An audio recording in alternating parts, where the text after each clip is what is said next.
विश्व हिंदू परिषद वालों, ए बजरंग दल वालों, ए नरेंद्र मोदी, सुन ले, ये मुल्क तेरे नहीं है। दो के दो लंगड़े और दो के दो बूढ़े घोड़े हैं। क्यों हमारे साथ ये सुलूक? क्या सर पे टोपी पहनना गुनाह है?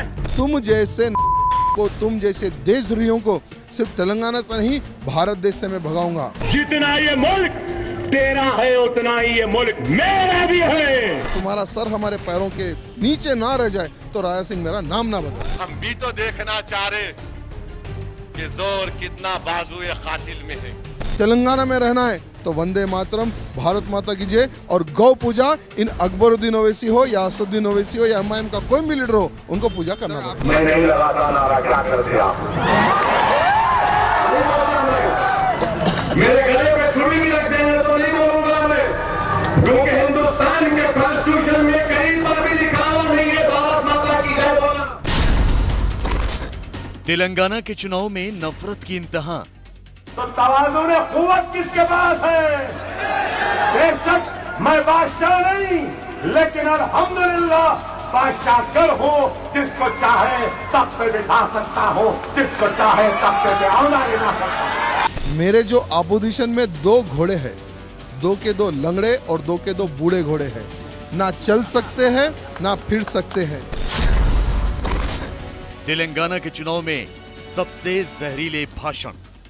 जिस दिन भारतीय जनता पार्टी की सरकार तेलंगाना में बनेगी, पहला काम तुम जैसे को, तुम जैसे देशद्रोहियों को सिर्फ तेलंगाना से नहीं भारत देश से मैं भगाऊंगा। अगर भारत देश में रहना है, तेलंगाना में रहना है तो वंदे मातरम, भारत माता की जय और गौ पूजा, इन अकबरुद्दीन ओवैसी हो या असदुद्दीन ओवैसी हो या एमआईएम का कोई भी लीडर हो, उनको पूजा करना पड़ेगा। 11 तारीख को दुनिया देखेगी कौन कहां खड़ा है, कौन कितना सही बोलता है और किसके हाथ में तवाज़ुन क़ुव्वत है, ये दुनिया देखेगी 11 तारीख। तेलंगाना के चुनाव में एक दूसरे को मारने की धमकी। अगर तुम एक बात की औलाद हो तो यार रोड पर आ जाओ, हम हमारी सिक्योरिटी छोड़ेंगे, तुम तुम्हारी सिक्योरिटी छोड़ दो।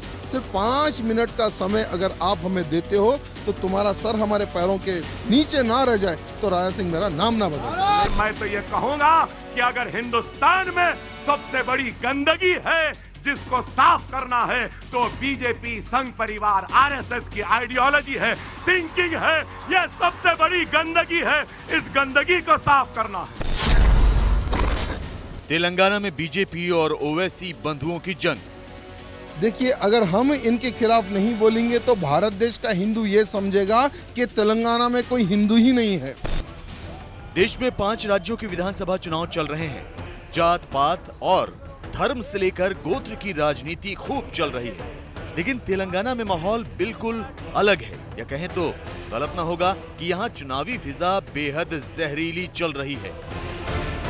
एक तरफ भड़काऊ ब्रदर्स यानी अकबरुद्दीन ओवैसी और असदुद्दीन ओवैसी हैं, तो दूसरी तरफ बीजेपी है। तेलंगाना में 7 दिसंबर को विधानसभा की 119 सीटों पर वोटिंग है, लेकिन उससे पहले यहाँ चुनावी प्रचार में सिर्फ और सिर्फ मारने काटने की बातें चल रही हैं। तेलंगाना में हैदराबाद की गोश महल विधानसभा सीट से बीजेपी विधायक राजा सिंह ने ओवैसी बंधुओं को खुली चेतावनी दी है कि अगर वो मर्द हैं तो 5 मिनट के लिए अकेले मैदान में आएं, फिर उनका सिर राजा सिंह के पैरों में हो। भारत देश में रहकर 100 करोड़ हिंदुओं को मारने की बात करते हैं। अगर कोई मर्द आदमी होता है तो रोड पर आकर ललकारता है, ना कि उसके बिल में, उसके पार्टी ऑफिस के अंदर बैठकर बात नहीं करता। हमने कई बार उसको चैलेंज किया है, अगर तुम एक बाप की औलाद हो तो यार रोड पर आ जाओ, हम हमारी सिक्योरिटी छोड़ेंगे, तुम तुम्हारी सिक्योरिटी छोड़ दो। सिर्फ 5 मिनट का समय अगर आप हमें देते हो तो तुम्हारा सर हमारे पैरों के नीचे ना रह जाए तो राजा सिंह मेरा नाम ना बदले। राजा सिंह की धमकी के बाद असदुद्दीन ओवैसी ने एक ट्वीट किया जिसमें लिखा है, धर्म की आड़ में ये शख्स वोटों के लिए किसी दूसरे उम्मीदवार को जान से मारने की धमकियां दे रहा है। आचार संहिता की खुलेआम धज्जियां उड़ाई जा रही हैं। इसके खिलाफ एक्शन जरूर होना चाहिए। असदुद्दीन ओवैसी के भड़काऊ ब्रदर अकबरुद्दीन ओवैसी की तरह बीजेपी के राजा सिंह भी अपने विवादित बयानों को लेकर खूब चर्चा में रहते हैं। अकबरुद्दीन का एक भाषण खूब वायरल हो रहा है। जिसमें उन्होंने कहा था चीफ मिनिस्टर उनके सामने झुकते रहते हैं। इसके जवाब में बीजेपी के राजा सिंह कह रहे हैं कि अगर उनकी सरकार बनी तो अकबरुद्दीन जैसे लोगों को वो भारत से भगाएंगे। चीफ मिनिस्टर कोई भी हो, क्या हमारे सामने झुकता है या नहीं? बाबू से लेके राजशेखर रेड्डी से लेके किरण कुमार रोशया या केसीआर,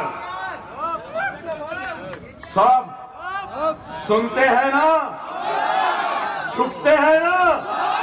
जिस दिन भारतीय जनता पार्टी की सरकार तेलंगाना में बनेगी, पहला काम तुम जैसे नामर्दों को, तुम जैसे देशद्रोहियों को सिर्फ तेलंगाना से नहीं भारत देश से मैं भगाऊंगा। अगर भारत देश में रहना है, तेलंगाना में रहना है, तो वंदे मातरम, भारत माता की जय और गौ पूजा इन अकबरुद्दीन ओवैसी हो या असदुद्दीन ओवैसी हो या एमआईएम का कोई भी लीडर हो, उनको पूजा करना पड़ेगा। सिर्फ इतना ही नहीं, राजा सिंह ने ओवैसी बंधुओं को लंगड़ा घोड़ा तक कहा। राजा सिंह ने कहा कि उनके अंदर दम नहीं है कि वो राजा सिंह की तरह पैदल घूमकर चुनाव प्रचार कर सके। मेरे जो अपोजिशन में 2 घोड़े हैं, 2 के 2 लंगड़े और 2 के 2 बूढ़े घोड़े हैं, ना चल सकते हैं ना फिर सकते हैं। आज मैं 24 दिन से कंटिन्यू पदयात्रा कर रहा हूं, 24 दिन, आज को मेरा 24वां दिन है। बड़े बड़े बिल्डिंग्स, बड़े बड़े कॉलोनीज, बड़े बड़े स्लम में घूम रहा हूं, लेकिन मेरे अपोजिशन जो 2 मरे हुए घोड़े हैं वो बाइक पर बैठ के प्रचार कर रहे हैं। हम आपको बता दें कि बीजेपी विधायक राजा सिंह हैदराबाद का नाम बदलने की भी बात कर रहे हैं। राजा सिंह ने कहा है कि अगर वो जीतते हैं तो हैदराबाद का नाम बदलकर भाग्यनगर रखा जाएगा।